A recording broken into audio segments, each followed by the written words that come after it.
Okay, hi everybody. Just doing a check here to see if everybody can hear me, and then I'll I can shoot. hear you. Okay, thanks, Mike. Okay, so let's get started. All right, hi everybody, and welcome. This is the June 25th, 2026 edition of the KubeStellar Community Meeting. This agenda is at kubestellar.io/agenda. And you can also see our meetings if you'd like to. Go back and look at the archives, kubestellar.io/TV. All the meetings are recorded and posted on our YouTube channel. And any topics that you'd like to add to our list here, just scroll down and place them inside the correct meeting space section, and we'll get to them in the order that they're added. If you need an invite for this meeting or any of the other meetings, you go to kubestall.io/join_us. That's a Google group. You smash the join button, and then the Monday before each meeting, which is every other Monday, you receive an invite to this meeting, which takes place every other Thursday. I hope everybody's enjoying their summer, and let's get on with the show. So, as in KubeStellar, we are members of the CNCF community as part of the Sandbox project. And so, as contributors and maintainers in the CNCF community, and in the interest of fostering an open and welcoming community, we pledge to respect all people who contribute through reporting issues, posting feature requests, updating documentation, submitting pull requests or patches, and other activities. We are committed to making participation in the CNCF community a harassment-free experience for everyone, regardless of level of experience, gender identity and expression, sexual orientation, disability, personal appearance, body size, ethnicity, race, age, religion, or nationality. And as I always like to say, it's just a good time to be nice to everyone else. We need more of that in this world. Okay, so this meeting, we have kind of a short agenda. It's the summer, lots of people taking time off.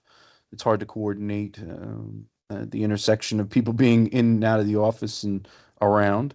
So let me see. I see June is here. I see Mike is here. Let me get Kevin off of here. Let me get Bradley off of here. Oop. Okay. So if you're attending and you would like to, please apply your name here in the attendees list. All right. So if you want to interact with us, it's just something I put at the top of every agenda that we read off. You can get an invitation. It's a self-invite from the Cloud Native CNCF org, and there's a community inviter link there. Once you've done that, that cool alphanumeric archive link there will be the one that takes you to kubestellar-dev. When you go there, you'll be able to interact with us and all the other maintainers and contributors that have joined us now and in the past. We are aligned for KubeCon North America 2026 in Utah. That'll happen, I believe, sometime in November, early November. Uh, so far, I know I've put in a couple of CFPs. There's a couple others that have been entered, and we hope to be part of the Project Pavilion as well as Lightning Talks as well. So we're still waiting on word back for CFPs. I don't know exactly when they're probably in evaluation right now, and hopefully we'll hear more about their status in the weeks to come ahead. There's also a KubeCon Shanghai taking place where we've submitted our project to be recognized, specifically the Cornell JSA and the work on the Farm of the Future as a keynote highlight. Some of the folks internal to IBM have agreed to help represent us, folks that we've worked with in the past on KubeStellar and KubeStellar's associated projects. So hopefully, with any luck, we'll be selected for that, and we'll get some cool time, FaceTime up on the main stage. So keep your fingers crossed. As far as IFOS is concerned, so as I recorded and posted last time on our last meeting, I've closed down the CNCF mentee program for KubeStellar at this time, and we're reevaluating and determining how, if it, at all, we want to proceed with that program. The reasons being because we found that the program, while valuable during working on it, afterwards, we found most of the folks drifted away, and we didn't really get a lot of residual effect from them being part of the project. So I think there was less of a benefit than we anticipated there. So it was good to try it though. The other thing we found is that it got very competitive and cutthroat amongst the applicants, and people, trying to um, bring things to light about relationships or improprieties that didn't exist. And so therefore I didn't feel it was worth our time or aggravation to continue to suss out those applicants and figure out which of them wouldn't cause those kinds of disruptions. It was just getting a bit too disruptive and less productive. And so that's why we've passed on that. So I apologize if you're looking to apply for us either during the summer, and of course that session's already started, or in the fall of this year. I won't be heading that this year. Perhaps we'll reevaluate next year. But the Cornell SDF program continues on Enclave and Confidential Computing. They're on summer break at the moment, but we are continuing to talk about other things like Cagenti and other projects that are within IBM, but not necessarily in the KubeStellar umbrella of projects. I've got two students right now that are working with me. Two students, and Meng and David, and they are working on UI regression and advancement techniques or testing techniques. And those will be incorporated so that we can expand our testing, our battery of tests that are used to test the KubeStellar console in particular.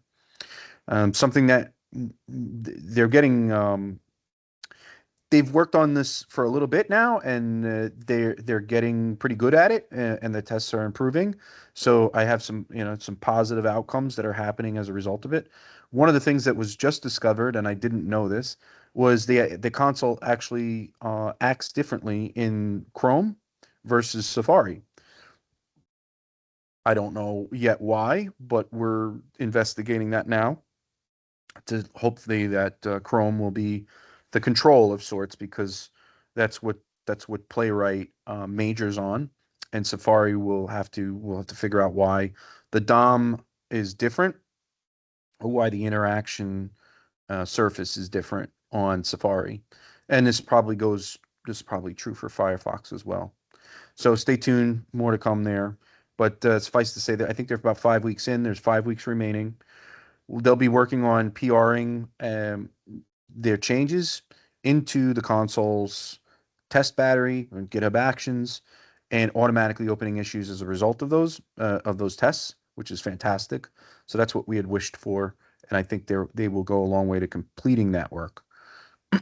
So stay tuned for that. I've also asked that we collaborate, the three of us, on a paper to be published sometime in the fall that will talk about testing techniques specifically for automated workflows in the AI era, and hopefully that will lead to some interesting eh, you know uh, assembly of facts, and as well as possibilities of future research. And so I'm looking forward to that. Looking for external maintainers. At the moment, we're on pause for that. No need for more people at the moment. I think we are looking for one more external person to join us, but there's no rush to find that person. We're in absolutely no rush to for that. But if you're interested, please let us know, and we can talk with you and see if it's a possibility to bring you on board. Okay, so that'll do it for my section. Mike, do you want to talk a little bit about where we are with KSKS? Yeah, the last meeting I had just discovered there was a problem due to a K3D release. I discovered that the problem was simply it defaults to a new version of Kubernetes, and some of our stuff is not yet compatible with that newer version.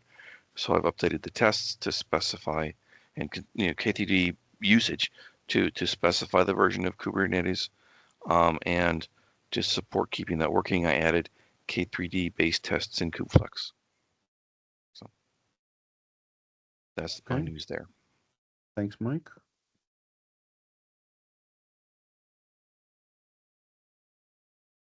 All right, I know we gave a demo on Quantum last time, so we can probably move that.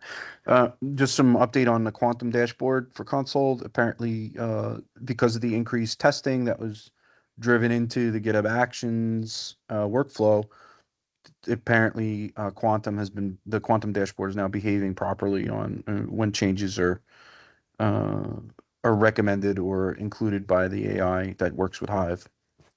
So that's good news. So that's proving that works. Okay. Docs and website, I'll leave those open for Kevin to resolve. Uh, KubeStellar Hive, let's see, has there been anything? Oh, there is some new developments in KubeStellar's Hive. Let's see if I can bring that up. Okay, so this is the consoles Hive, and I've been working a bit on the knowledge area. So this is a new feature. Well, the knowledge area is not new, the knowledge section, but the way the knowledge section works now is new. So I put together a feature that takes the beads that are used in the advisory section, and not the ones that are open. These are open beads, but closed beads. Okay, and the closed beads, um, it takes and determines which of those beads could be interpreted as facts. Then puts together some front matter and some information. A lot of this has to do with things that have been merged previously or recently, and things that are used or could be useful in determining the behavior of the individual agents in the future. So those things get munged into facts. So these are individual items and that are represented, and their relevance or importance is ranked individually based on how they interact with each other. And we can, I know this is a bit messy, but this is a graph that is I think we are using under the covers. I was going to use Neo for J, but I think we settled on B-Bolt. So there's a specific technology that we're using in the background that creates the linkages and relationships between those facts in the wiki, and then that can be then used by the agents to better, I guess, guardrail them to be more aware of what the system is its overall capabilities and its individual maybe limitations or constraints, and then can use these to make better decisions, if you will, if you believe an agent makes decisions. So just FYI, that's something that I'm starting to implement. It's something that you can use for your own Hive as well. There is another project called Bluefin, and I'm trying to find that now. Here's Bluefin. They are actually using knowledge that comes from, oh, and look at this. They've got a synth wiki now too. Cool. They're using knowledge from individual MD files that are from in their Git repo. So what's cool about that is as those files are updated and changed, wiki information is added, and then that is then imparted on the agents when they restart and are used to do some work on the repo or repos.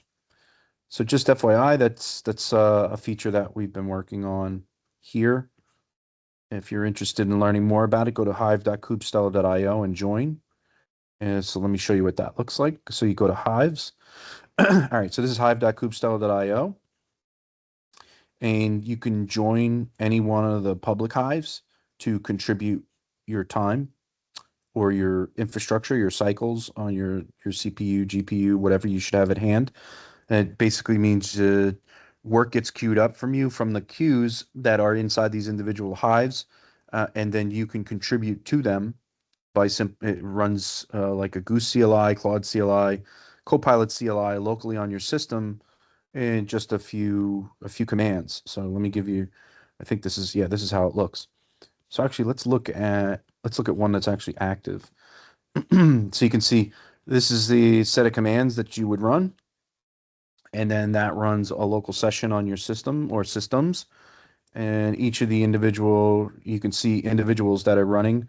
So this is someone running Goose CLI with Quen 3.6, 27 billion GGUF. And they are running it now to satisfy issues that are showing up in the queue for in one of the queues that is managed by the Hive for Project Bluefin. So this is like proof of work for crypto or sewing at home for things like SETI, Search for Extraterrestrial Life, et cetera, et cetera. You can also get, if granted, when you click on this contribute now, if logged in, we can give you access to if you're part of a Hive and you want to have access to it to either read or read write any of the settings that are inside of one of those Hives. Once you click on this contribute now or join buttons, as it may show for you, you will then, if we accept your request, you will be invited to join, and then you'll see the Hive show up in your My Hives, and then you may use the dashboard, interact with the agents, etc. So there's two ways to interact here. One is through joining a dashboard, and the other one is through contributing your infrastructure and contributing back to one of the projects. Okay, so that about does it for Hive. I know we have mostly note takers on today because it's the summertime, but is there any comments or questions from anybody on the call? Okay, very good. Okay, so look forward to seeing you again. And next time we talk, we'll be over the halfway mark of the year. That's amazing. This year's just flying by. So enjoy your summer, and we look forward to speaking to you all again soon. Take care. Thanks.